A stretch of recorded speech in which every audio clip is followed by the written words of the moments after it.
Presiden Amerika Serikat, Donald Trump, kembali membuat langkah kontroversial di negaranya. Ini terkait dengan kebijakan imigrasi nasional Amerika Serikat.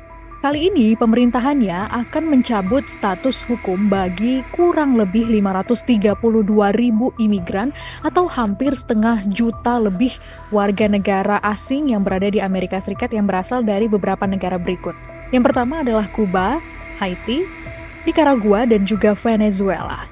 Yang sebelumnya mereka dilindungi oleh program kemanusiaan yang dibuat oleh Presiden Amerika Serikat Joe Biden di era pemerintahan sebelumnya.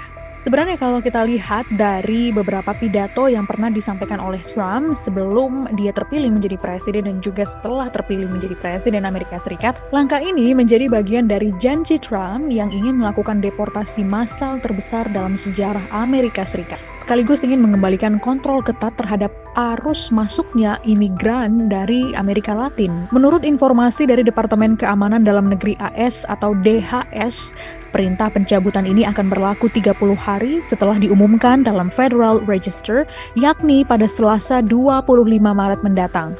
Artinya, waktu yang dimiliki oleh para imigran terdampak untuk merapikan dokumen atau bersiap kembali ke negara asal sangat terbatas.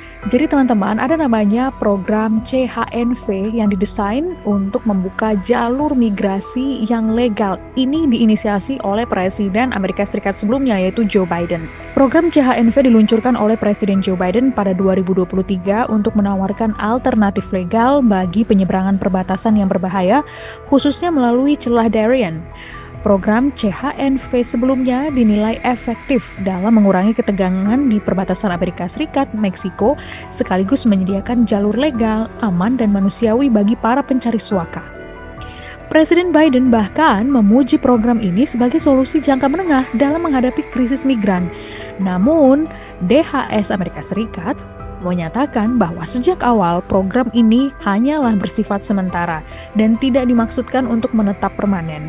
Trump pun sebenarnya telah lama mengkritik program-program Joe Biden ini dan mengatakan bahwa program ini sebenarnya sama saja dengan kebijakan perbatasan terbuka.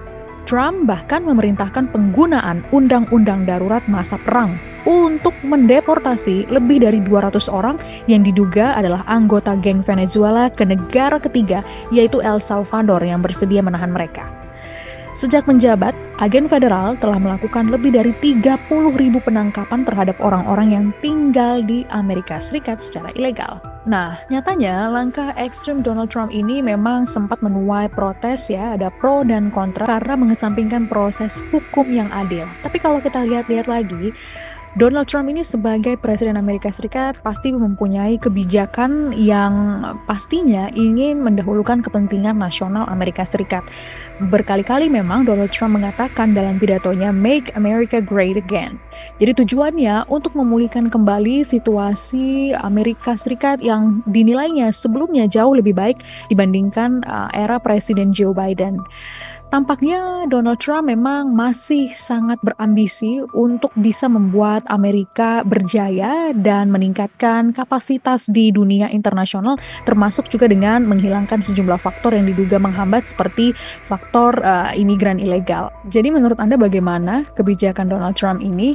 Memang ada sejumlah kebijakannya yang dinilai kontroversial dan membuat jantung pemimpin-pemimpin negara lain di dunia juga berdegup kencang terkait dengan perdagangan bebas, baik itu di sekitar kawasan Amerika Serikat dan tetangga-tetangganya dan juga negara-negara Asia lainnya.